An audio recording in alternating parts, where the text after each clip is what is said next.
Over the last 20 years, I have been a television and radio reporter in the Pacific Northwest.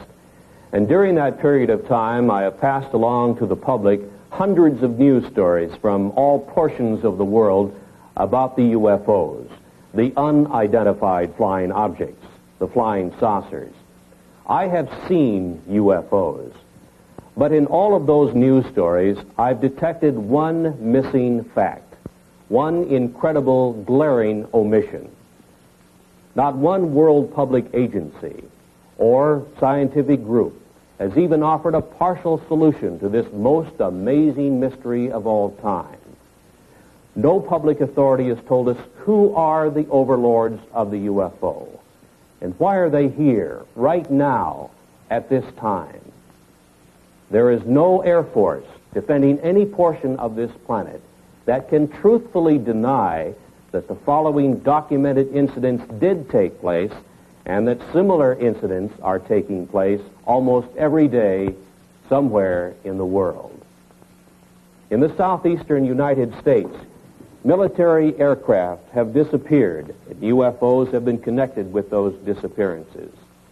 Near Pascagoula, Mississippi, 2 shipyard workers were taken aboard a UFO and given physical examinations. In 1976, in Kentucky, 3 women were taken aboard a UFO and terrorized while the humanoid crewman of the UFO gave them physical examinations. In Wyoming, in 1975, an oil exploration foreman, while elk hunting, was picked up by a UFO along with the elk and was medically examined and returned to the elk hunting area by the UFO crewman. In Arizona, in 1975, while working in open country, Travis Walton was zapped away for 5 days and kept aboard a UFO. A few weeks previously, near Alamogordo, New Mexico, a member of the U.S. military was examined by the humanoid crewman of a UFO. Rather than reveal that fact, the U.S. military found duty for Staff Sergeant Charles L. Moody in Western Europe. Before the kidnappers of the UFO, humans seem helpless.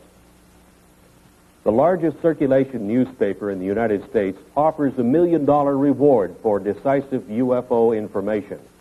According to UFO contactees, this is what a UFO humanoid crewman looks like. This is the best UFO photograph in the world. The military took it years ago and kept it secret. NASA reveals its UFO policy. NASA astronauts have seen UFOs. You learn for the first time what the Air Force Academy teaches its cadet officers about the reality of the UFO. You'll learn UFO fact, not science fiction. In a surprise ending, you'll see the answers to this incredible worldwide UFO mystery. The origin of the alien intelligences who are the overlords of the UFO.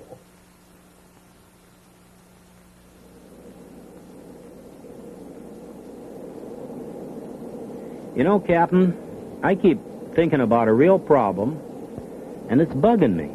What's that? Well, remember the TWA case when Captain Schemmel dived under a UFO and about a dozen passengers got hurt? Boy, I sure do, yeah. Ever think of what that would be like on a 747? Well, I've thought about it, but I don't talk about it too much. Well, we got 300 or 400 passengers and 20 stews moved around the cabin. Most of the passengers don't keep their seat belts fastened.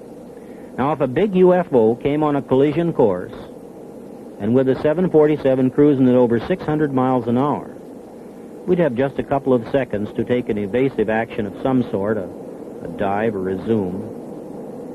300 people would be smashed around and a lot of them hurt. Some could be even killed. You couldn't tell what would happen in that cabin. Probably panic. Well, panic at the least, but, you know, even if you got control and got down okay, the airlines couldn't hide a thing like that. But the FAA doesn't want to hear about UFOs, and they don't tell us, that's for sure. Now, if we talk about UFOs to the news media, we somehow get blacklisted and our jobs are in jeopardy. As an airlines pilot, no matter how many UFOs I see in the air, I'm not telling anybody about it. In the last half of this century, there has been one mind-boggling giant of a mystery, which has overridden the knowledge gathered by mankind through the ages. There seems to be no answer to the reason for the appearances of the unidentified flying objects, the UFOs. Public opinion pollster George Gallup reports that perhaps 15 million U.S. citizens, scientists, and other responsible observers have seen the so-called flying saucers, the UFOs. Who are the overlords of the UFO? What is their origin and their mission?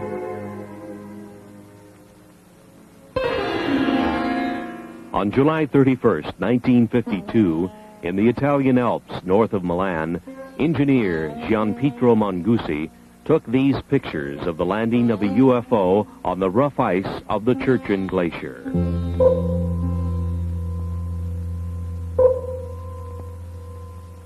The UFO landing was only 3 minutes in duration.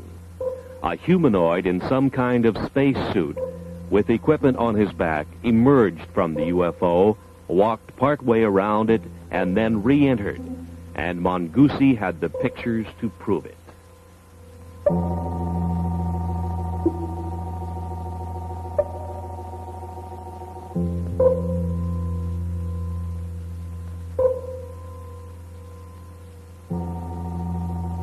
Verification of the origin of these photographs was made for the producers of this motion picture by a Swiss researcher and niece of psychiatrist Dr. Carl Gustav Jung, Miss Lou Zinstag. Since that time, world newspapers have made note of UFO stories in all degrees, from casual mention to news of an all-out UFO invasion.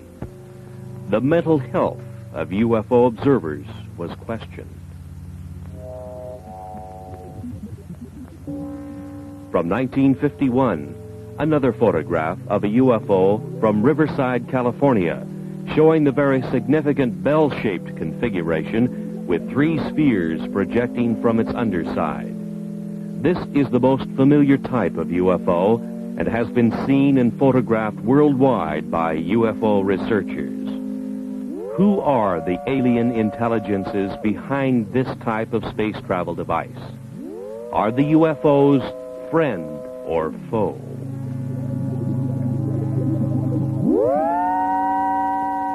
In 1973, another significant UFO picture shows not only the anti-gravity device operational, but also with it is a smaller degravitated sphere under the control of the alien intelligences of the UFO. Who are the overlords of the UFO?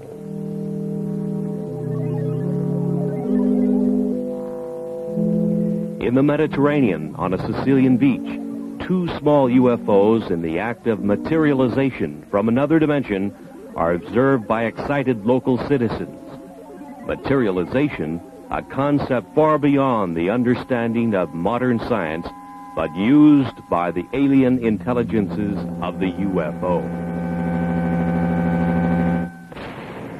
A PhD in biochemistry on the faculty of the University of Oregon in Eugene took this picture of a UFO in the act of materialization from another dimension.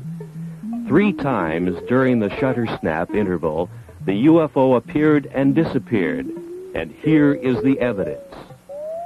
The scientist, fearful of the scorn of his fellows, kept his name secret. He had no desire to investigate one of the most incredible events of the science of the coming 21st century, to which he had been witness and to which he had photographic evidence.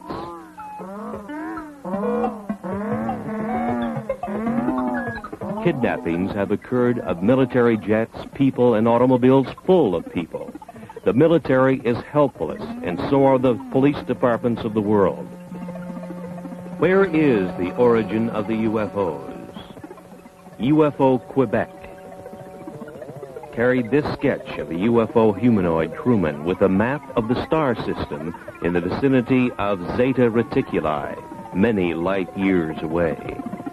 This was indicated to UFO contactees Betty and Barney Hill. Is it truth, or is it a cover-up story?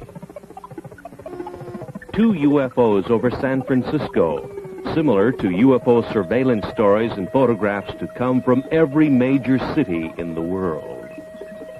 Iron Curtain scientists have stated publicly their feeling not only that UFOs are real, but that they have the same type of experiences which match those published in the Western world.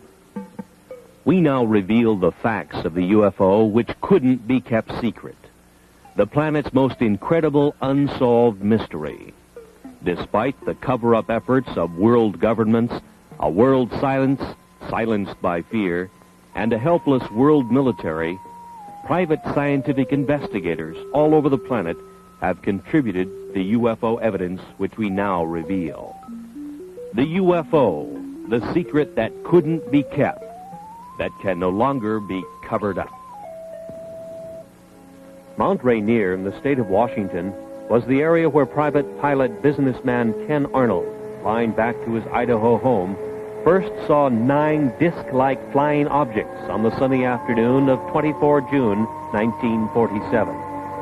They were moving at 1,500 miles an hour, a speed far exceeding anything we could put into the air at the time. When he landed his airplane at Pendleton, Oregon, he reported the sighting of inverted saucers moving at incredible speeds. The next day, on the radio news broadcasts and in the newspapers, the story sensationalized the term flying saucers.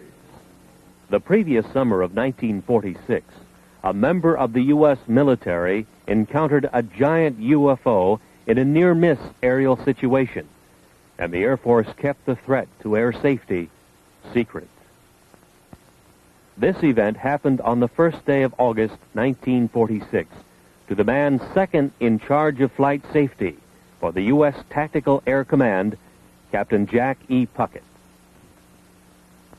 Captain Puckett's UFO encounter occurred about 30 miles from MacDill Air Force Base near Tampa, Florida, where his twin-engine C-47 airplane nearly collided with an airborne object about twice the size of a B-29 bomber, or about 300 feet long.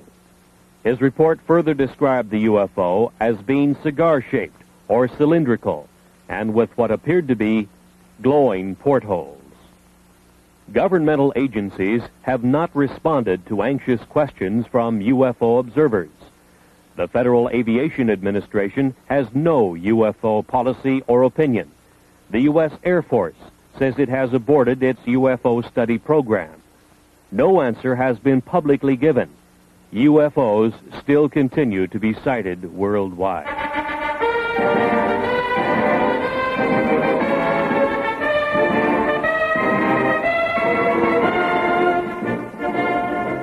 At the U.S. Air Force Academy in Colorado Springs, the cadets in training will become the officers who will police our airspace for the next crucial decades. While in the air, in the most complex airborne machines that our engineering science can design, they will encounter the far more sophisticated UFO, which worldwide research has now shown can disable the most reliable electrical and electronic systems of an airplane. The course of instruction at the U.S. Air Force Academy must contain some reliable information concerning the reality of the UFO. Of all government agencies questioned, the most responsive answer to that question has come from the Department of Physics at the Air Force Academy in a letter from its former director, Colonel Anthony J. Maione, who says in part, "In this text, an expanded section on UFOs and extraterrestrial life is included. The section attempts to provide a hopefully unbiased summary of UFO information and concludes, the best thing to do is to keep an open and skeptical mind and not take an extreme position on any side of the question." To further expand on the background we hope our graduates will have, we invited and had Dr. Stanton Friedman visit with us last April. During his visit, he presented 2 large audience lectures and 2 seminars, essentially in support of his subject, Flying Saucers Are Real. I hope you gather that we do make a continuing and real effort to provide our students with all views of current topics. They are expected to come to their own mature conclusions based upon the broadest foundation of knowledge and information that we can provide. Yours truly, Anthony J. Maione, Colonel, United States Air Force, Professor and Head of the Department of Physics. He tells of the text, Introductory Space Science, and reveals exactly what the cadets at the Academy are being taught about UFOs today.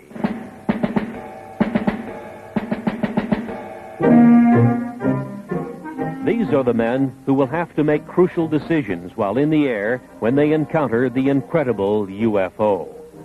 In the past, officers of the air forces of the world were given no instruction or any preparation whatsoever for this mind-chilling experience when they meet the spacecraft of the overlords of the UFO face to face.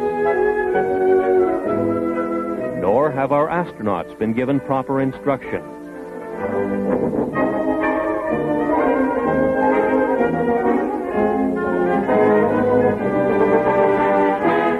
From Introductory Space Science, Volume 2, page 466.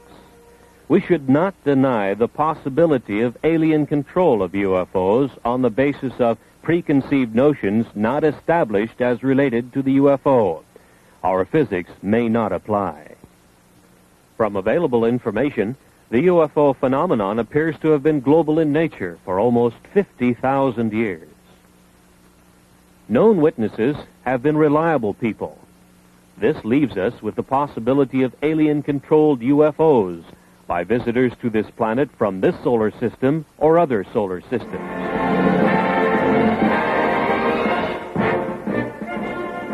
The existence of at least 3 or possibly 4 different groups of aliens, possibly at different stages of development, which implies the existence of intelligent life on the planets in our solar system, or a surprisingly strong interest in Earth by members of other solar systems, the Air Force Academy text admonishes its officers in training to keep an open mind on the baffling subject of unidentified flying objects.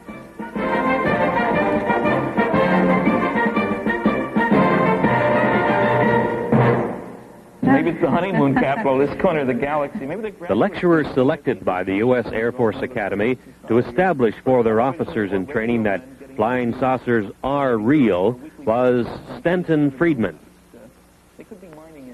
He had been appearing on the lecture circuit in various U.S. colleges as a UFO analyst with a high level of scientific training. Friedman's academic background includes a bachelor's and master's degree in nuclear physics from the University of Chicago.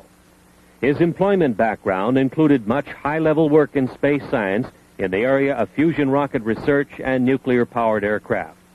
He was 14 years with such aerospace contractors as TRW Systems, Westinghouse, and General Electric. He says, UFOs are the most challenging scientific problem of this or any other age. He made the following statements in public in Seattle, Washington, the home of one of the world's largest aerospace manufacturers, Boeing. The government has never really said what it's been credited as saying, that there are no flying saucers. They really word their press releases very carefully. The press takes it that last step. I think every government in the world has 3 major problems along these lines with regard to UFOs. One, they'd like themselves to figure out how it works, because it makes a great weapons delivery system. It makes anything worth flying look pretty naive by comparison. 2, you'd want to make sure that the other guy doesn't figure out how to duplicate their behavior, because then you have a defense problem. If he's got something that flies like these things, we got a problem because we can't handle it. And 3, perhaps most important, a kind of philosophical political problem.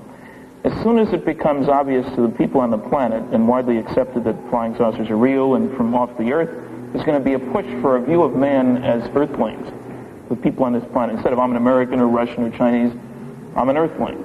There is no government that wants its citizens to owe their primary allegiance to the planet as opposed to the country. Nobody wants to give up their power.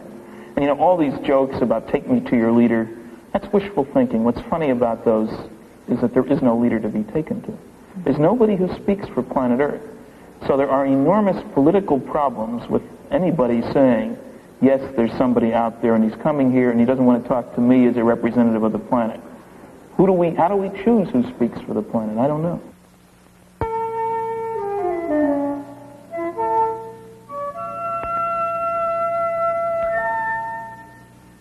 Since the 1950s, it has been easy to point to the millions of suns in space and speculate that somewhere out there is the home of the UFO. That UFOs are spacecraft from some other Earth, orbiting some other sun, just like ours. From a visible sun in the visible universe. Perhaps so, perhaps not.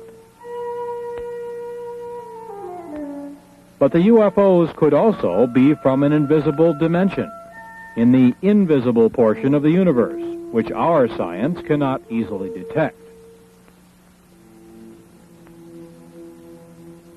Perhaps one or possibly both of these concepts will one day be the explanation of the origin of the UFO.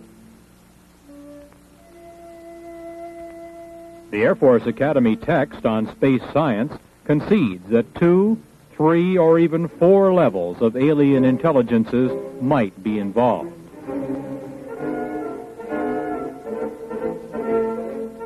NASA at the Johnson Space Flight Center near Houston, Texas, only concerns itself with the visible universe, with aerospace contracts administering the manufacturing of visible metal vehicles, making visibly televised trips in the Earth-Moon area, and with probes within the solar system by unmanned devices.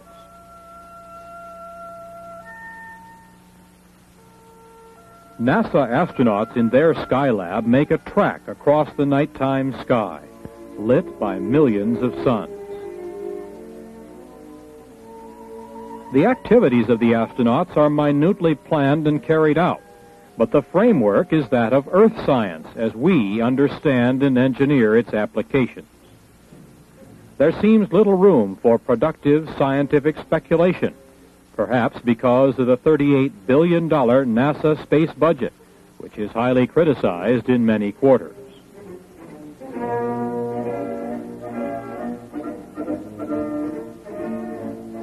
It is difficult to explain why the planners of NASA's space program would refuse to admit the spacecraft capabilities of the alien intelligences who built this device, first seen over the Korean battle area in 1952 and photographed by the U.S. military.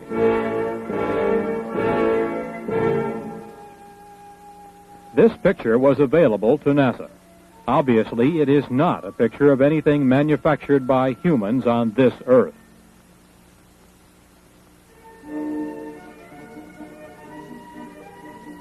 It was classified then and now as an unidentified flying object, a UFO.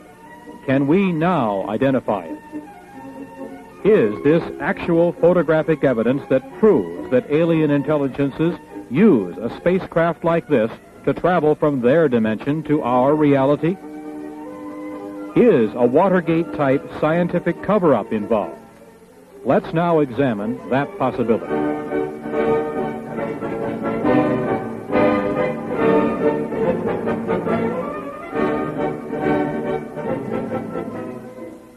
NASA first had warnings of UFOs from the pilots of its own X-15 project. The X-15 is a rocket-powered airplane which is launched high over the desert test area in California.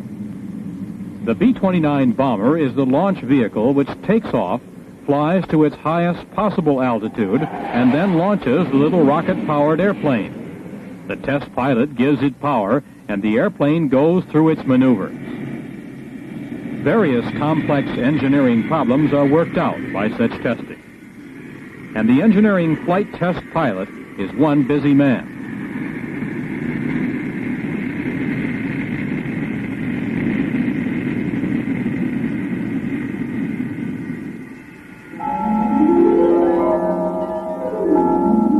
But on May 30th, 1962, test pilot Joe Walton photographed 5 disc-like objects from the X-15 rocket test airplane. The UFOs were very similar to the disc-like objects seen over Mount Rainier 15 years earlier by Ken Arnold. NASA made no public mention of what the discs were, their origin, or any scientific speculation whatsoever about this observance of their X-15 project by intelligences of the UFO. On July 17th of that same year, this time at an altitude of about 58 miles, test pilot Bob White noted that he had UFO company and photographed unexplained objects even closer to his X-15. Across the nation, news headlines state that 26 astronauts have seen and photographed UFOs. The public is puzzled by NASA's silence on the subject. The producers of this motion picture were answered on 2 occasions by high public affairs administrators of NASA, who stated, "It's not in our charter to investigate the UFO."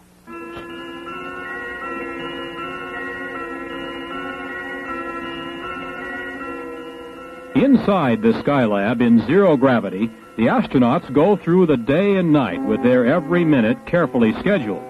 The scientific experiments are in almost every instance planned, not to open new areas of the unknown in cosmic science, but to reinforce the ideas we already hold regarding the reality of the universe. Planners have left no time or leeway in which the UFO can be postulated, thought about, or examined. Certainly few startling public announcements have been made of any new discoveries during space missions. No new theories have been advanced. Astronaut Jack Lousma in Skylab 3 saw a glowing red object making its way across a field of his vision. He photographed it from his little planetoid in space, the NASA Skylab. It could have been explained as a meteor glowing red in space, except that there is no atmosphere in space whose friction could heat a meteor to a red glow. Was it a UFO observing Skylab? NASA remains silent.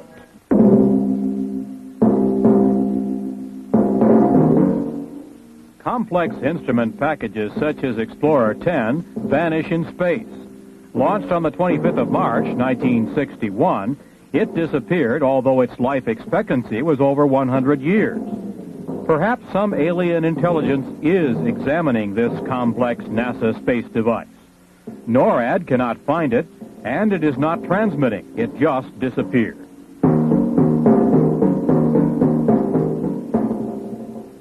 What is the photographic evidence that UFOs are watching our every space move? Why is it so hard for the project managers of NASA to accept the reality of the UFO? Is there a high-level scientific cover-up? And if so, why?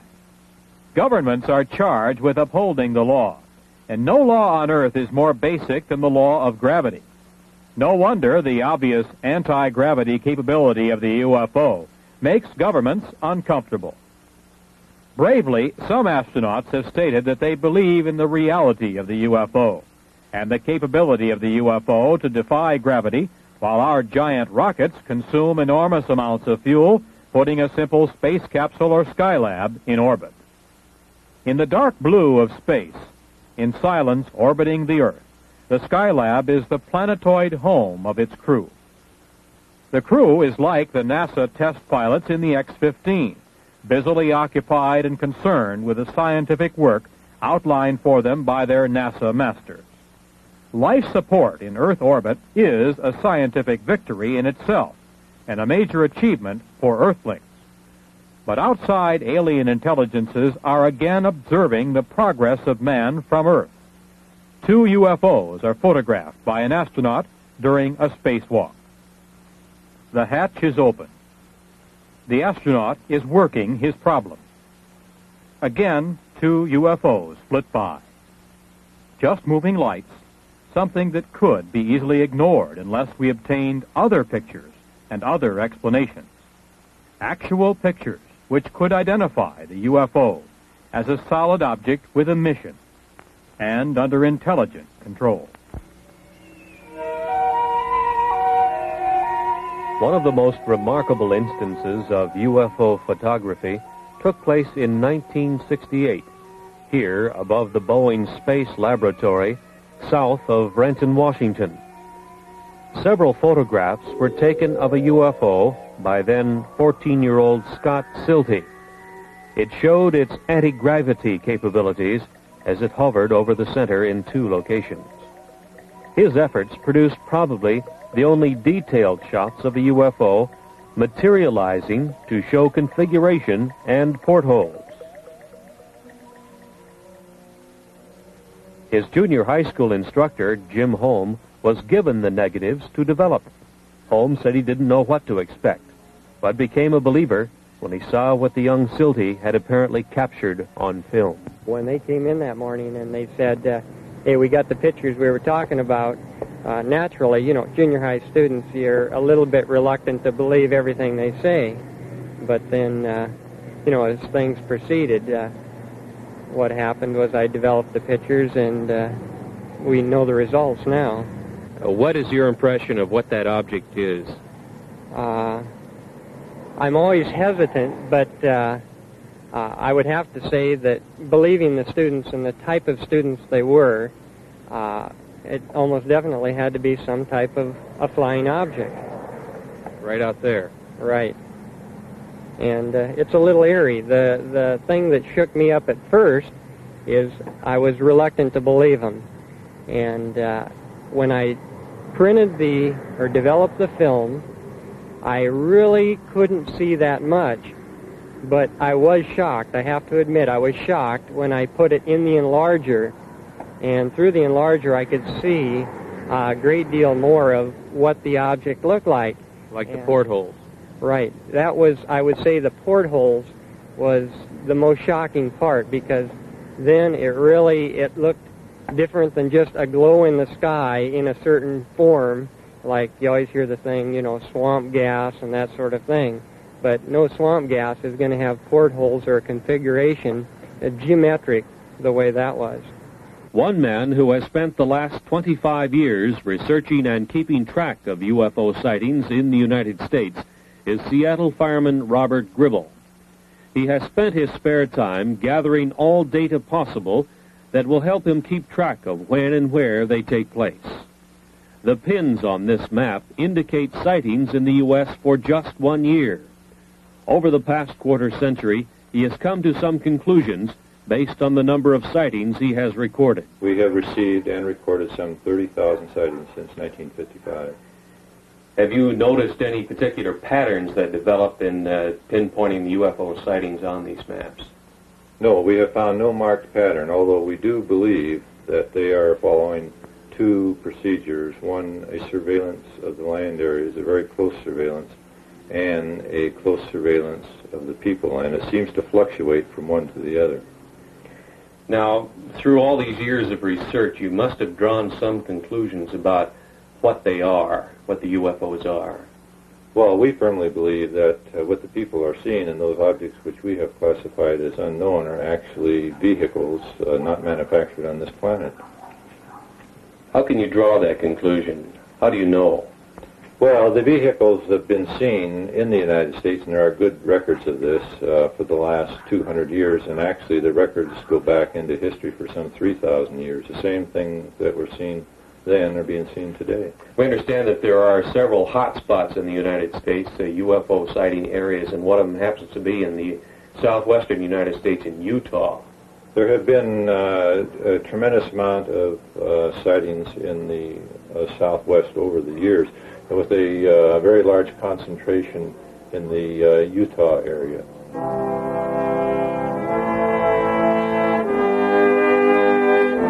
The Canadian UFO Report was one of the initial UFO publications to headline the story of the possibility that much of the early Mormon history tells of a contact with an alien intelligence, the angel Moroni. It opens the possibility that the founder of Mormonism, their prophet Joseph Smith, may have been one of the greatest of UFO contactees. Dr. Frank B. Salisbury, on the faculty of the State University of Utah in Logan, and himself a Mormon, does not doubt that possibility.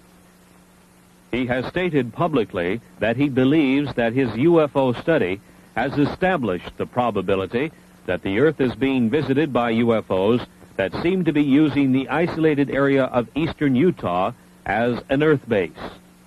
In March of 1975, a national tabloid newspaper circulated the following story of a UFO kidnapping. The producers of this motion picture interviewed Carl Higdon, who furnished the artist's conception of the android crewman from the UFO who kidnapped him and took him aboard the UFO to elsewhere.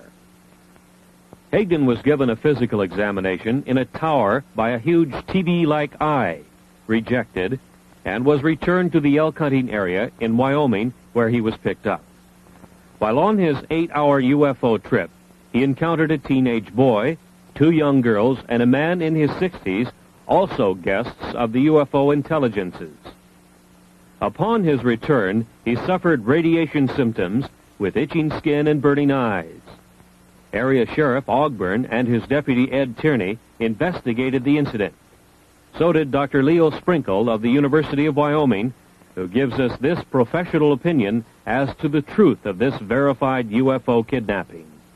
To whom it may concern, my impression of Carl Higdon is that he's a man of integrity with average education, but a keen sense of curiosity about the world around him. He's an outdoors man and seems to have developed good skills of estimating size and distance. Although the sighting of a single UFO witness often is difficult to evaluate, the indirect evidence supports the tentative conclusion that Carl Higdon is reporting sincerely the events that he experienced. Hopefully, further statements from other persons can be obtained to support the basic statement. Respectfully submitted by R. Leo Sprinkle, Ph.D., the University of Wyoming in Laramie. UFO traffic in the Rocky Mountain area of Utah, Arizona, and New Mexico reached a high level in the November, December, and January period of 1975 and 76, with police departments reporting large cigar-shaped UFOs and other UFO types of spacecraft hovering for days at a time over cities in this area. 5 witnesses working in the open country around Snowflake and Holbrook in northeast Arizona had the most incredible personal UFO experience story to tell and passed lie detector tests in their telling of it before police and psychiatrist witnesses. 22-year-old Travis Walton suddenly disappeared one morning as the group was working in the open country. Dwayne Smith, Kenneth Peterson, Alan Dalis, Mike Rogers, and John Golette were involved in the significant UFO kidnapping incident in which a greenish blue light originating from a UFO overhead zapped Travis Walton into an invisible dimension from which he returned 5 days later. His brother tells of the incident. He spent 5 days on a UFO, he thinks. Now, there is some small time loss in there. But for all intent and purposes, he spent 5 days on there. He did come in contact with some beings that are human-like, but they weren't humans. And he had quite an experience. He said he doesn't remember anything about a blue light in the first encounter last Wednesday. The blue light that they saw, he said, at that instant, felt like he got hit in the forehead with a baseball bat, and it knocked him out. And he woke up. He was aboard one of the craft. And they never spoke to him. They led him around by the hand. They wouldn't talk to him. They showed him this and that. And when they let him off, he woke up. Did he say they were friendly creatures? Smiled all the time, friendly, never harmed him. They were just as nice as they could be. But there was a total lack of communication, either verbal or mental. And he said that's what made him so upset, that he couldn't speak with them. That's what he was very, very disgusted about. That nervous and just plain disgust. The chance of a lifetime, and they wouldn't cooperate. Obviously, Dwayne, you know your own brother probably better than anybody else. Do you believe the story? I've never seen him play a practical joke in his adult life. A psychiatrist tells of his examination of Travis. Our conclusion, which is absolute, is that this young man is not lying. There's no collusion involved, no attempted hoax or collusion with the family or anyone else. There's a rumor around that there's contracts. There are no such contracts. No motivation for a lie. Any possibility of lying or hoax as you see it? None whatsoever. As we have indicated, UFOs can create a tremendous spatial energy flow. One of the most startling examples of that occurred several years ago on Vashon Island, which is located in the Pacific Northwest in Puget Sound, not far from Seattle, Washington. It was near the tiny town of Vashon that several UFO sightings had taken place in the late 1960s. So the fact that local residents had seen such phenomena was not startling. But the fact surrounding one of the incidents was unusual, to say the least. So it was out in that area? Yeah. On the night of the 19th of February, 1968, Detective Lieutenant Terry Ullman was dispatched to an old gravel pit area west of town. Some young people had seen a UFO, and the King County Sheriff's Office was sent to investigate. The temperature was 50 degrees. Ullman tells of what he saw. Well, there was a lot of ice. It really had no reason to actually be there. It wasn't that cold out. And did it have a certain consistency or something unusual about it? Well, it was 1.5 inches thick and was rather milky and bubble. Mm-hmm. And what was the impression that you had, or why did you have the impression that it was some strange phenomenon that created this? Well, I can't be sure about that, except it was entirely too warm out to have ice like that. One of the other officers had responded to a UFO call at that same location the night before. The UFO energy flow had apparently left a solid sheet of ice as it supercooled the area below the UFO as it took off. At the freezing temperature of 32 degrees, it would take some 113 hours to freeze the pond 50 feet in diameter with a sheet of ice 2 inches thick, and the weather had not been that cold. The UFO did it. Because of official concealment, denials, and just plain ordinary bureaucratic cover-up during the 1950s and 60s, many cases of UFOs establishing themselves as a menace to commercial airlines' safety of flight had been concealed. One night, 10 of 85 passengers aboard an American Airlines commercial flight were injured when their pilot, Captain Ed Bachner, took evasive action to avoid a UFO encounter. It happened to flight number 966 on the night of 17 July 1957 on a flight from El Paso to Dallas, just 50 miles east of El Paso over Salt Flats, Texas. The UFO continued along the Gulf Coast to Gulfport, Mississippi, where it turned north. Traffic control radar tracked the UFO, and the military was alerted. In the vicinity of Meridian, Mississippi, the Wing Intelligence RB-47 electronic surveillance airplane tuned in the UFO's emission on its ALA-5 pulse analyzer. As it moved west toward Dallas, Texas, the pulse train of the UFO was analyzed as having a 3,000 megacycle envelope, a duration of 2 millionths of a second, and a repetition rate of 600 times a second. This was identifiable electromagnetic emission from a UFO, which was also being tracked by military and Federal Aviation Agency radar. The UFO circled Dallas and Fort Worth, Texas, and headed north to Oklahoma City, and continued its track north, followed by the Wing Intelligence electronic surveillance aircraft. This was continued until the U.S. Air Force plane was to run low on fuel near Forbes Air Force Base. At 1:45 on the morning of April 3rd, 1975, some 20 or more law enforcement officers in 5 North Carolina counties pursued a bright, glowing, unidentified alien spacecraft. Newspaper headlines told of a major incident which was, in effect, kept secret from the rest of the nation. Newspapers, radio, and television all over the world remained silent on the stories because wire service editors did nothing to emphasize their significance.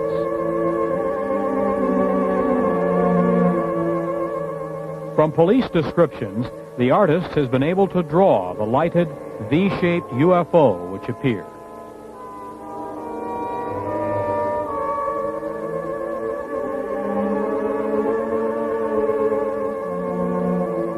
No responsible agency gave to the public any scientifically supported explanation of the origin or mission of the alien space travel device.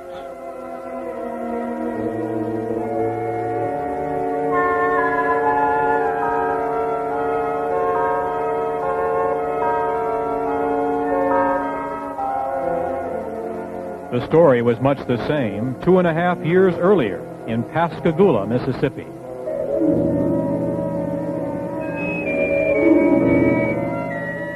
The Pascagoula Press first headlined the story October 12, 1973, and told the nation about two shipyard workers, Calvin Parker and Charles Hickson, who had their fishing trip interrupted by a glowing, blue-lighted UFO which landed near them. Two humanoids took them aboard for a physical examination, placing them under a large TV-like eye.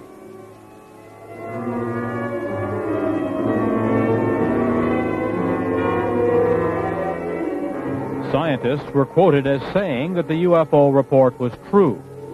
NASA was supposed to probe, but didn't. Federal agencies were asked to investigate, but didn't.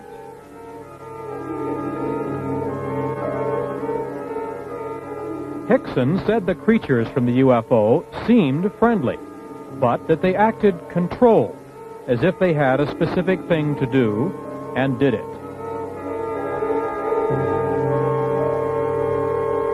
They were about 5 feet high, pale and ghost-like, with crab-like hands and rounded feet. As Hickson and Parker were taken aboard, they suddenly began to float on air, became weightless, and totally helpless.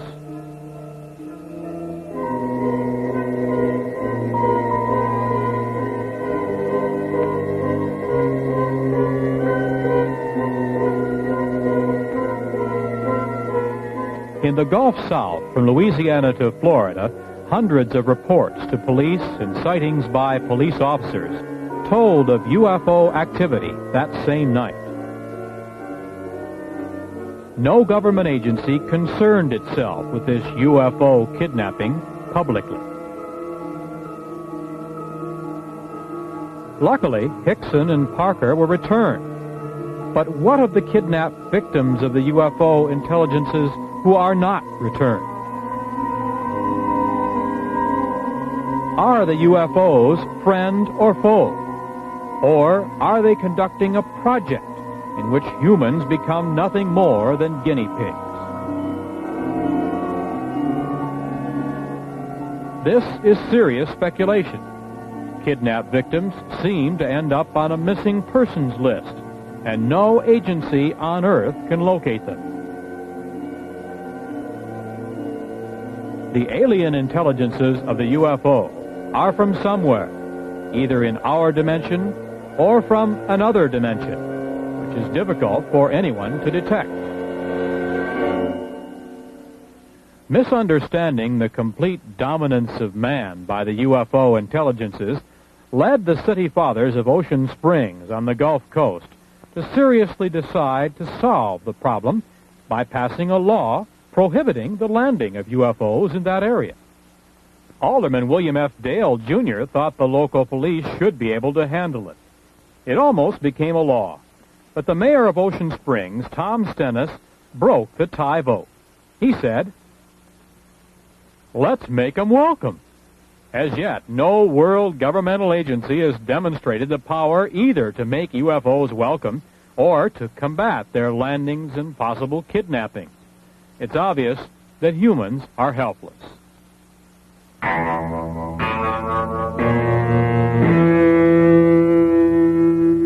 Since 1966, the very competent scientific analysts of the British publication The Flying Saucer Review have been assembling all available information about alien intelligences who have made repeated UFO landings in the high Pyrenees Mountains between France and Spain. So have the defense authorities of both nations.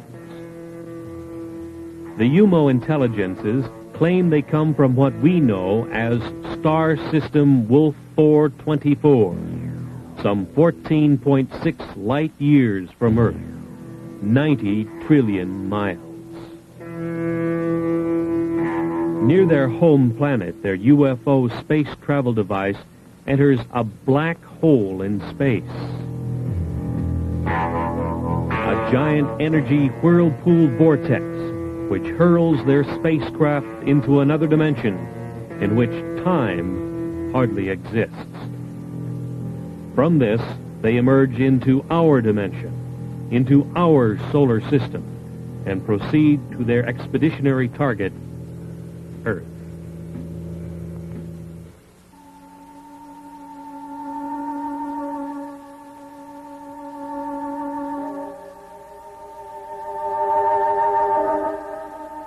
Later, the UMOs were to tell the European investigators that the universe was at least a 10-dimension unity. Perhaps even more, they were not certain. But they knew of and used at least 10 dimensions of reality.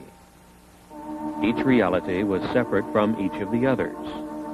Each of the 10 realities had its own rules of energy manipulation. Even though there were 10 dimensions which were open to space travel, reckless energy misuse in one dimension can disturb the cosmic unity of another dimension and its inhabitants. Telepathy is used to receive knowledge during space travel. The mind, said the UMOs in the quiet areas of space, is especially open to pure cosmic knowledge received by telepathy. Any mentality can receive and benefit from knowledge received by telepathy. The more telepathic ability is exercised, the more valuable it becomes, the UMOs learned, as they learned many of the high scientific secrets of the solar systems they traveled through in their space exploration projects. Target Earth was to be another of their cosmic projects. The UMOs first learned of the planet Earth, with inhabitants of some intelligence, in the Earth year 1950. They landed and left 8 of their males and females in the area which had high mountains between France and Spain. Since that time, they have studied the new planet and the method of mental understanding used by its inhabitants. They found Earth science could not account for cosmic beings like themselves. They have carefully made themselves known to certain people of France and Spain, about 30 in all. They have tried to understand the limitations which exist in the mind of man. They find human knowledge inadequate and much inferior to the cosmic understanding, which permits space voyages between the UMO position in the universe and the Earth.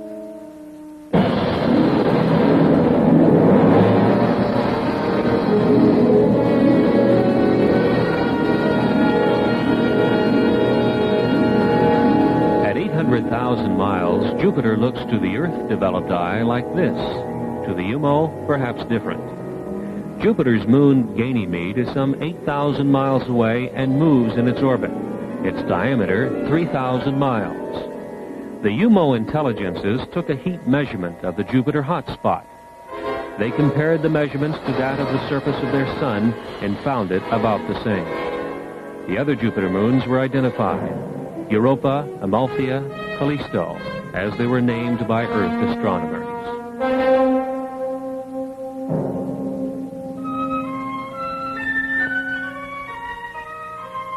The spacecraft continued to the next solar system checkpoint, also at the same time slowing its rate of travel.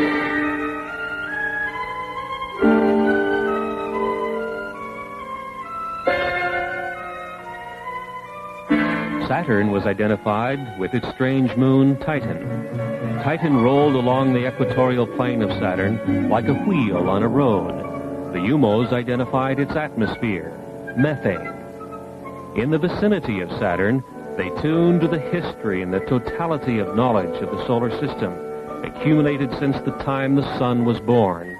Knowledge lost, and knowledge still used, and knowledge to be rediscovered. It was from this Saturn knowledge store that the UMO intelligences learned of humankind's achievements and failures. They learned, too, of the state of development of the plant and animal life and all details of Earth and the other planets. They continued their journey past Saturn, its bright rings shining a dark space blue in the Titan sky.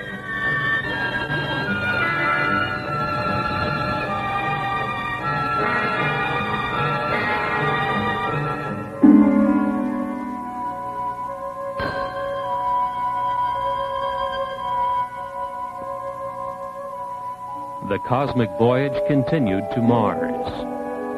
A close look at Mars revealed snow at the base of its mountains of Mitchell. On Mars, with its thin atmosphere and low water vapor content, the snow behaves differently than on mountain peaks on Earth.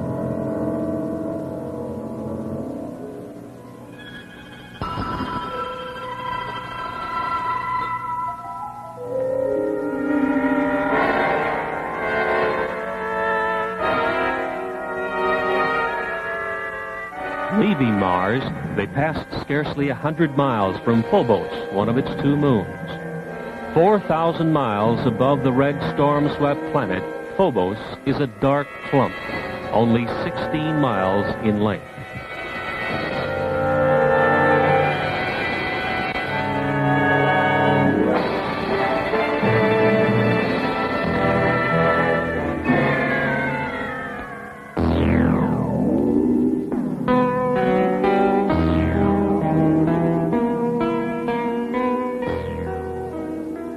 The final checkpoint of the cosmic voyage brought a strange and beautiful sight. Their project destination, Earth, was eclipsing its own sun, and they passed over the Earth's moon just beneath. They had come nearly 90 trillion miles, 14.6 light years. Elapsed Earth time, just about 7 months.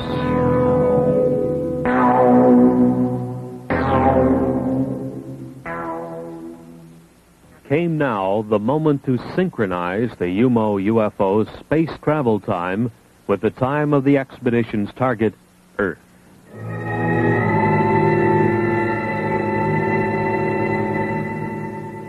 By telepathic means, the UMO alien intelligences claim to have notified some 20 selected Earth people of various responsible backgrounds to expect the UFO. These people lived in Spain.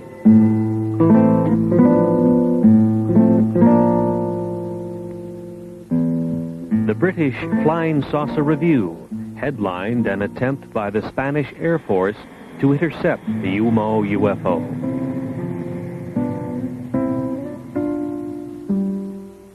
An Andorra radio station employee also noticed the UFO as it neared its destination in the Pyrenees Mountains between France and Spain.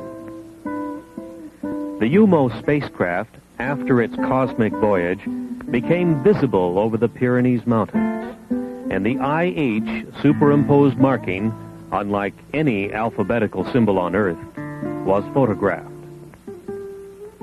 The first pictures taken were from the ground near the outskirts of Madrid on February 6, 1966, and again on the 10th of June, 1967. They are known as the San Jose de Valderas photographs, which were published nationally in Spain after thorough investigation by the national magazine Horizonte.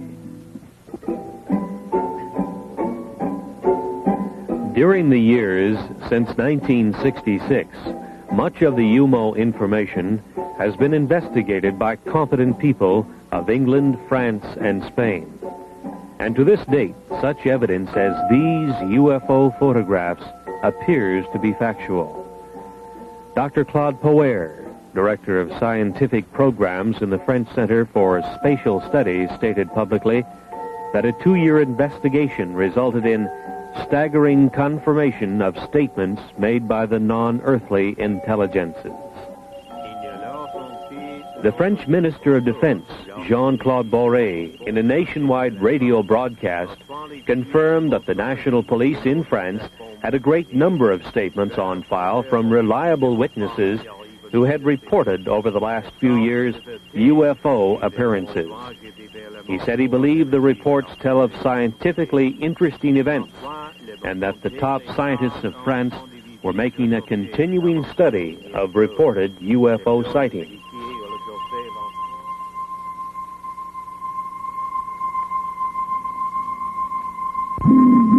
From those files comes this photograph of a UFO taken at night as it was tracked across France. This is known as the Valençol UFO. The device is emitting brilliantly colored radiation and seems solid. If so, it is obviously capable of defying gravity. The French defense minister says that this type of appearance is being studied seriously by French science.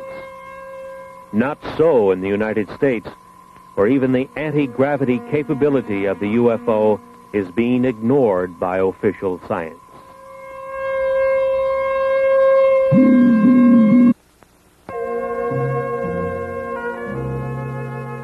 As they said in Spain, the alien intelligences of the UFO may originate from a planet called UMO, 16 light years from Earth, and they may not have. If we are to understand the origin of the UFO, we must be ready to vision another dimension which penetrates our earthly reality. It is a higher energy dimension from which the UFO can materialize to our vision, our cameras, and our scientific instrumentation. It is back into this higher energy dimension that the UFO returns to report to those who sent it out. The crew of the UFO is an especially designed robot humanoid which was produced to do its job in both dimensions. Target Earth is a long-time intelligence and sample gathering project of the aliens of the UFO. The incredible energy manipulation which enables UFOs to move between dimensions seems to occur underwater.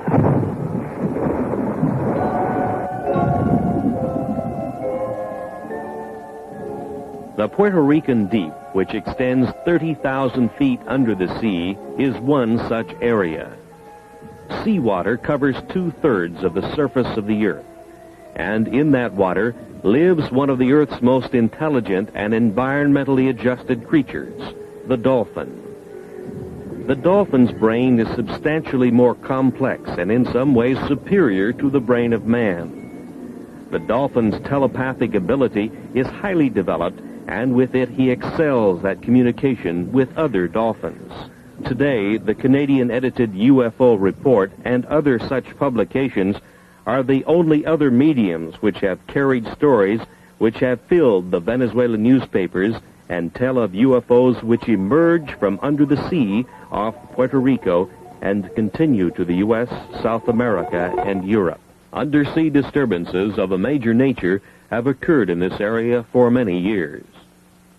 The National Oceanic and Atmospheric Administration's NOAA satellite had communications blacked out many times as it passed over the area, some 800 miles up in its orbit, reported Dr. Wayne Messigian of Longwood College in Farmville, Virginia. In 1945, the U.S. Navy lost 5 torpedo bombers and a large 4-motored flying boat searching for the lost Navy pilots.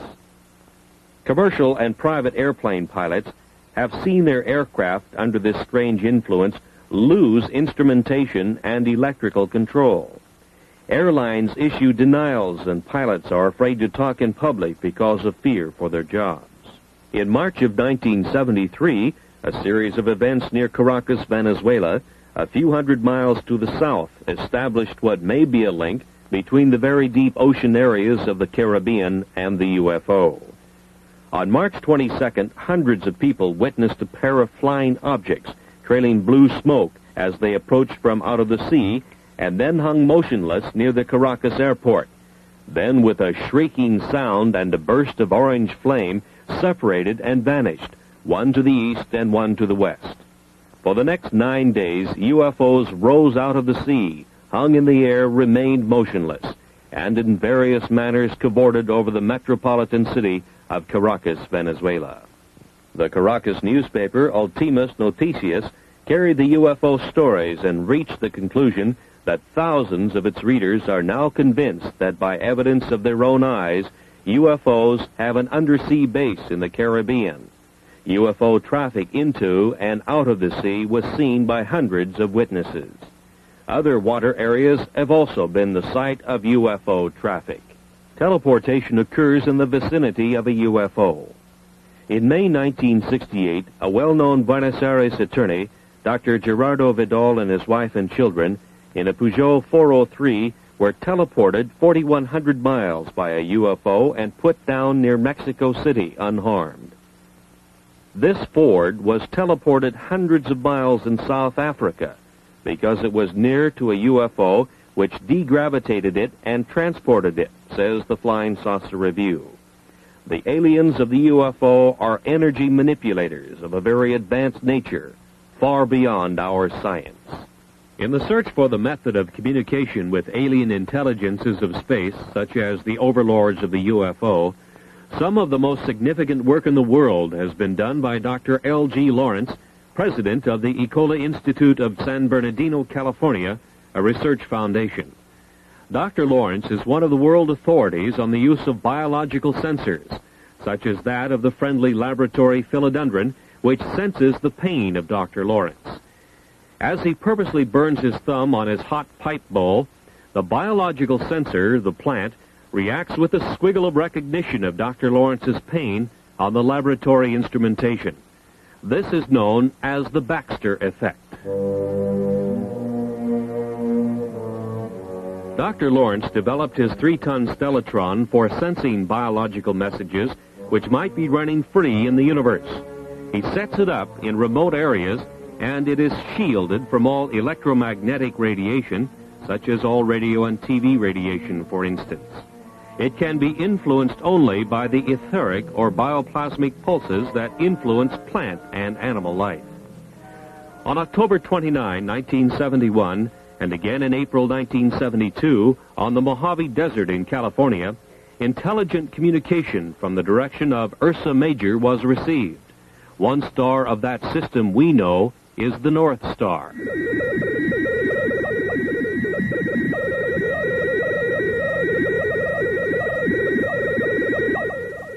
The intelligent character of the overall pulse train is implied by the discrete spacing patterns and the repetition of recognizable patterns. Again, for the first time in public, you now hear the modulated signals, a message as yet undeciphered, which originate in outer space. This has been brought to you by special permission of Dr. Lawrence, and it is a scientific first.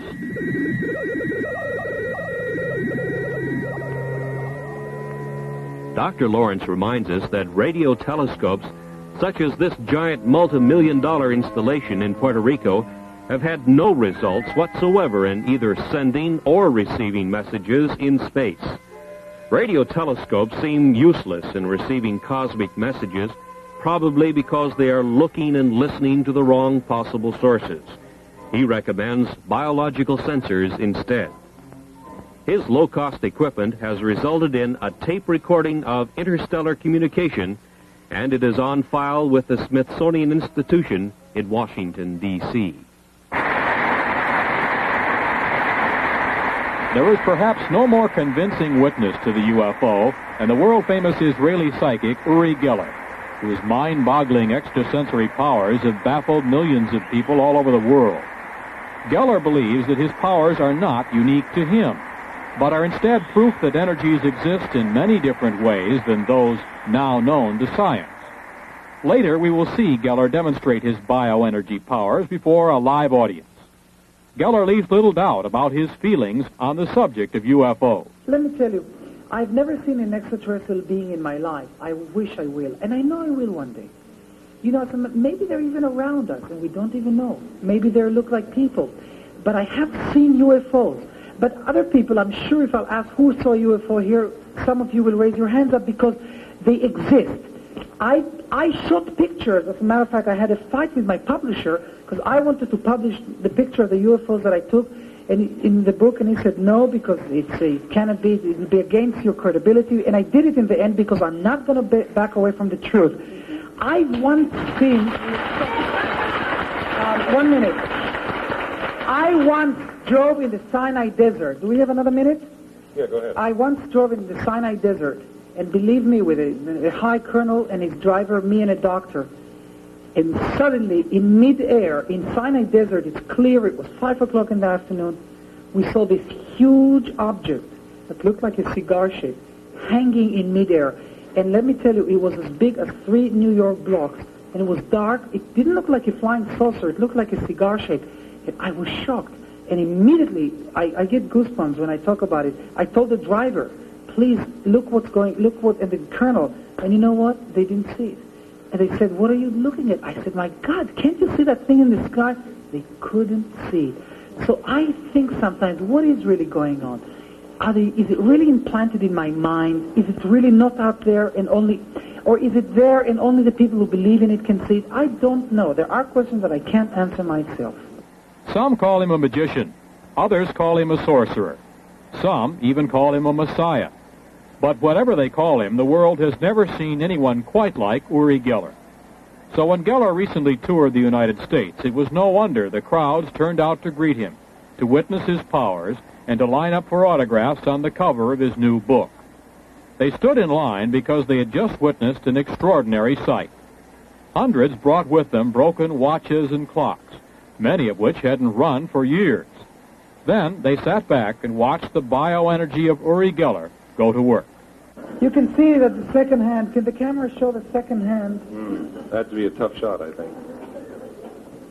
I don't know how to show it, that it's not working, but tell me if you...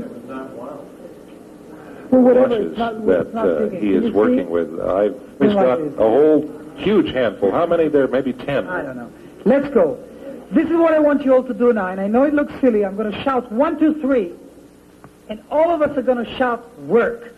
I mean, we're really loud and really talk to these watches because that's the way it works. 1, 2, 3, work! Listen a little louder. It's your watches, you know. We may have blown out the transmitter, I think. One more time. 1, 2, 3, work! Hold it for me for a second. Okay. Now what I do is I sort of finally put an energy into it, and I say work, and I just talk to these watches. His left hand over and I'm sure most of them will. And just clenching his fist. He's clenching his fist over and over, just above the watches. No. It's working. This is working. It is. Okay, here's a watch that's working. Another one is working. Hand them to me, and I'll try and identify the watch. It's a very ornate. This is also working. Jewelry bracelet watch is working. The second hand is sweeping along on this. Working. It's working. Here's another one. Working. This is a Timex. Here's a Seiko watch. Goodbye. Now wait a minute. Then, while hundreds watched and thousands more listened on radio station KVI, the city of Seattle witnessed the power of biological energy in an even more convincing form. This is what I want you to do. I'm holding these keys in my hand very, very gently.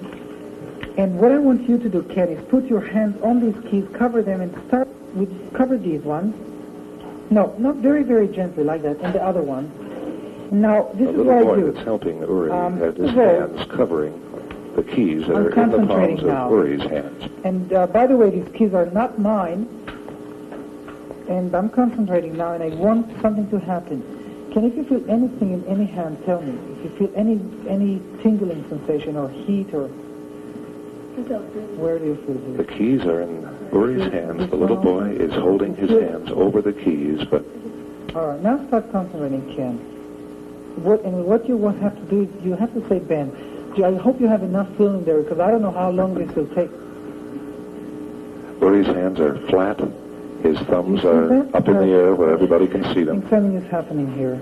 And he thinks something is happening. He has now discarded the keys in his left hand. The boy still is covering the keys in Uri's right hand. Uri, incidentally, is left-handed. Okay, now lift your hand, Ken. Lift your hand. Do you see any keys bending? I see one. Oh, yes, this is bending. One key is Wait a minute, bending. I have to show this to the TV. Yeah, this key is going. Yeah, wait a minute. Yes, definitely. It's a big, thick brass Schlag or Schlager type of key. I don't know what this just key like is the one he for. bent last night for us. You see what I'm doing is I'm stroking it very, very gently. And yeah, it's curling up more. I don't know you see how that, well Ken? you can see it. It's really happening, It's bending even more. Yeah, this will curl up a little more here. You see, I'm putting an energy into it. Can you see this on the... It's incredible. There's absolutely no heat. Ken, touch the key, and you'll see the touch it under where it's bending. Do you feel any heat? There's absolutely no... You do feel it. But there's no... But there's really no heat. It's you touch it. I mean, you can see if it's really heat or not. No, it's just the body it's warmth. Body warmth, and it's continuing to bend. Just want to show it to the camera. Can you see that? There goes another one. The key that he has bent is fastened to a key cluster, and another key is beginning to bend on the cluster fastened below this it. is going also now. But let me just show it to everybody because the TV camera is so... To back up the biological energy demonstration, Geller called on others in the audience to check for keys which may also have responded to the presence of Geller's energy. The Seattle Post-Intelligencer told the story of hundreds of radio listeners whose keys mysteriously began bending right in their pockets. In the audience, there were others who found themselves a terminal for the newly demonstrated source of power. Keys in the audience belonging to people here were bending. And we've seen keys a couple of women have shown him which are beginning to bend. Here's a lady who is gray-haired, and she's just handed him a key. That is bent. And it is beginning to bend. Very slightly, but noticeably. It's unreal because you know what's unbelievable here? That usually the kids that are coming to me, that their keys bend, and usually it happens to children. Why? Because children are more open-minded to this. I mean, look at these keys are totally bent. Would you say that it's necessary for a person to believe they can bend before they will bend? You see, a child believes that he can bend a key because he's totally innocent to it. He totally believes that his key can bend, and it does. And it starts, and look, I mean, these keys are, I mean, you can't use these keys anymore. The scene is in the southeastern United States, and the photographer, Todd Anthony, is out to take his first trial pictures with his new 8mm motion picture camera. He goes to his local airport to photograph the action of a commercial airliner making its landing.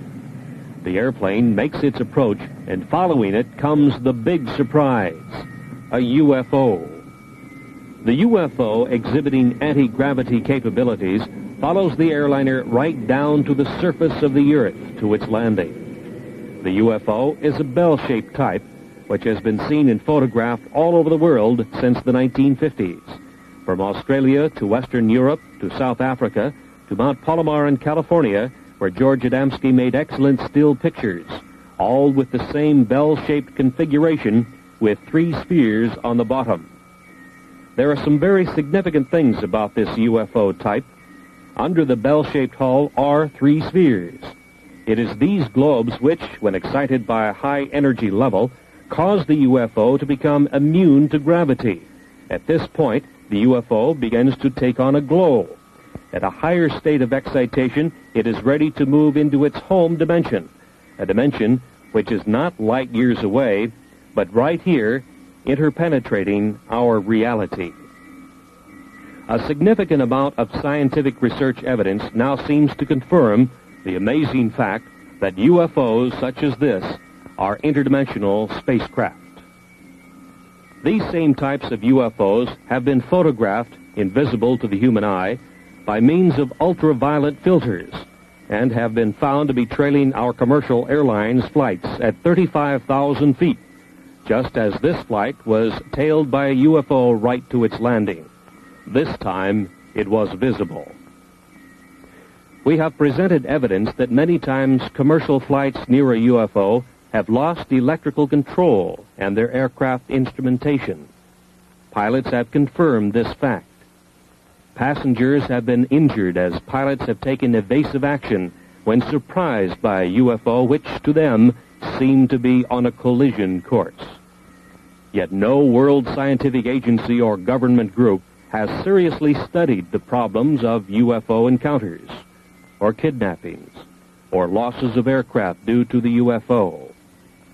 Is the UFO mystery truly a scientific Watergate, an incredible and dangerous cover-up? Understanding of the UFO may be beyond our science and political system, but it is not beyond the human mind. The alien intelligences of the UFO and the human earthlings are all common inhabitants of the cosmic energy intelligence continuum. Dr. Lawrence at Ecola Institute showed us with his stellatron that the alien intelligences of the UFO might be in cosmic communication by use of a high-level energy which we know as etheric, bioplasmic, orgone, or nearly 100 similar names. But it is unrecognized in our science and in our civilization, which runs and communicates on the energies of the electromagnetic spectrum.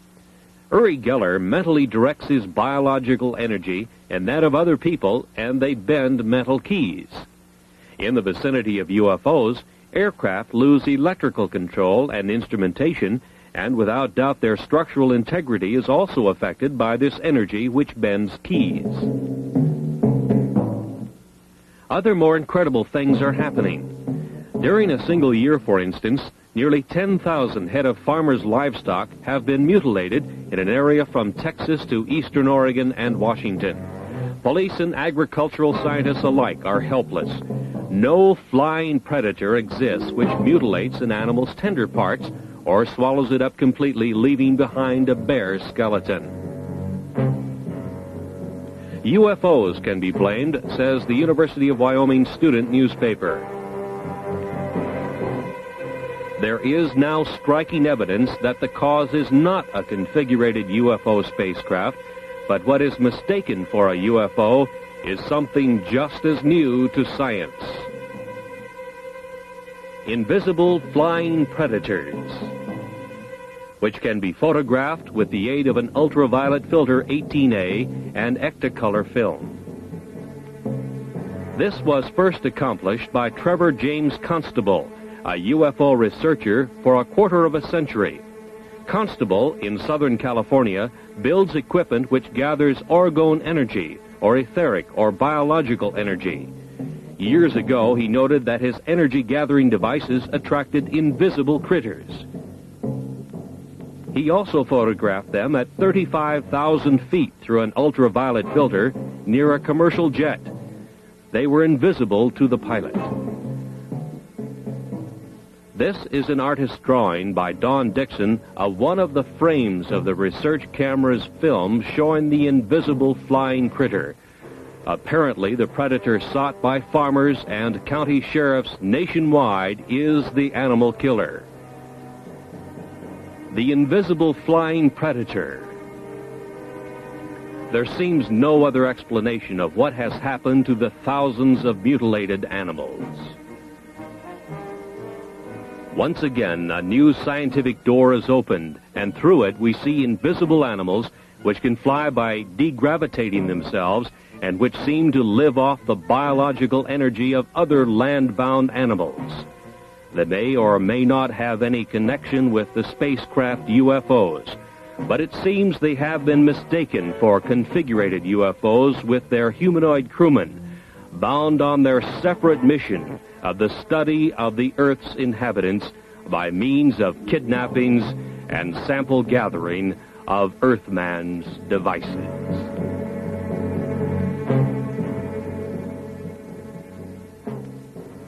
In the U.S., it is at Federal Aviation Administration flight centers that air traffic controllers are trained to handle the routing of aircraft in the nation's air lanes, so as to keep constant eyes on the safety of flight procedures.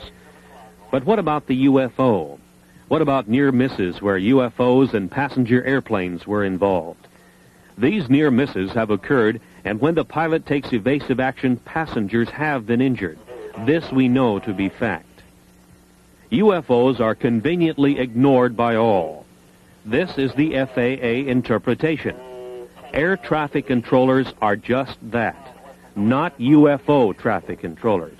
UFOs are ignored in the FAA procedures, even though it can now be proven that not only have near misses occurred, but that aircraft have been lost in the powerful energy fields of the UFO.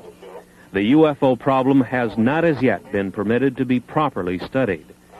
Truly, is this expensive and complex world air traffic control system really adequate? The evidence now indicates that not only the military, but also the civil bureaus of world governments have been engaged in an incredible and deep cover-up of the real menace of the stepped-up UFO invasion of their target, Earth. The police departments of the world are helpless before the kidnappers of the UFO. This, too, we now know to be fact. How is this nonfeasance possible? This is Joe Harrell. He runs the Flight Control Center near Seattle, Washington. His job is to run it and train air traffic controllers.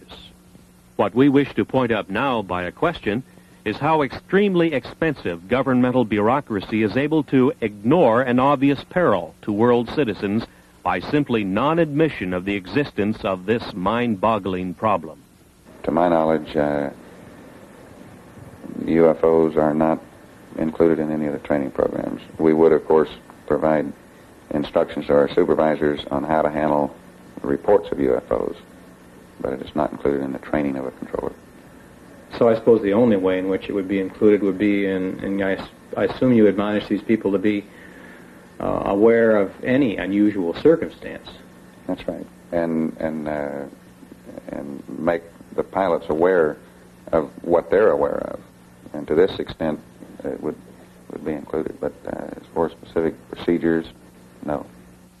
After $60-odd billion spent for manned spaceflight by NASA, it has been determined that man is truly confined to this Earth. The incredible secret concealed from the tax-paying public by both NASA and its congressional masters is that man cannot participate in long space expeditions. NASA has scientifically verified and kept very quiet the fact that the unstoppable cosmic rays to which every astronaut has been exposed destroys brain cells at the rate of 1% every 4 months. Since the neurons of the adult human brain do not reproduce, a space expedition represents irreparable brain damage and would reduce the crew to idiots in even the 8 years it would take to go to the nearest sun and return. NASA claims that the 13% loss of neurons would equal the brain damage sustained by an alcoholic, but NASA does not allow for increased intensity of cosmic ray bombardment as the astronaut moves in space. NASA must now admit that man cannot travel far in space because of significant brain damage which he will undergo. The main building of a graduate university of advanced study in Switzerland near Basel is Das Gotienum, acclaimed by architectural students and professional architects as being a space shape of striking originality. Das Gotienum was founded in the early 1900s by Dr. Rudolf Steiner, whose philosophy of science deals with the influence of alien cosmic intelligences on the human mind. Dr. Steiner was a highly trained scientist and clairvoyant who could see to a higher etheric energy dimension. He could see a view of cosmic reality which is denied to normal human vision. In some 6,000 lectures attended by the best minds of Europe, he made his observations known to those who would profit from this higher knowledge. This information is now available. Knowledge, the key to the secrets of the universe. Man's pursuit of the mystery surrounding the UFO and the Etherians continues. And although many books have been written about the subject, the best available information is speculation. So what we have offered you is the best available speculation. 2 questions. First, who are the Etherians? Notwithstanding their similarity to man, the Etherians' body is different from man's. They live in their own dimension, so we see only their servants, the humanoids. The Etherian overlords of the UFO have thinking minds, feelings, and emotions like we do. They have a strong sense of will and a strong sense of purpose. And they live in their own dimension, so they can't set foot in our material world, according to Dr. Steiner. Next, why are they here? Why are they interested in Earth humans? Maybe we are doing something here on Earth that is disturbing their world, their dimension. Maybe we are doing something here on Earth that is upsetting the balance of the universe. UFOs have been seen for centuries. Is this recent stepped-up activity over the last 30 years due to some recent disturbances within our dimension? Maybe we have sent giant shock waves throughout the universe, and the Etherians are here on Earth, trying to find out what they can do about this intrusion. One thing could well be the high harmonics of the sonic boom of the supersonic bomber, such as the B-1. An interdimensional space quake could have sent shock waves into their dimension. And of course, atomic devices could be another element that is disturbing beings in other dimensions. But the Etherians seem to be sampling our dimension by human kidnappings and the taking of animals and the taking of sophisticated electronic devices made by our Earthman scientists. The Etherians seem to want to know what we are doing, and we had better know too. Think about what we are doing to ourselves, because it could have a profound effect on beings in other dimensions. And this whole question about UFOs could be a much larger question than devices simply flying around in our airspace. We will meet the Etherians, the overlords of the UFO, when we are worthy.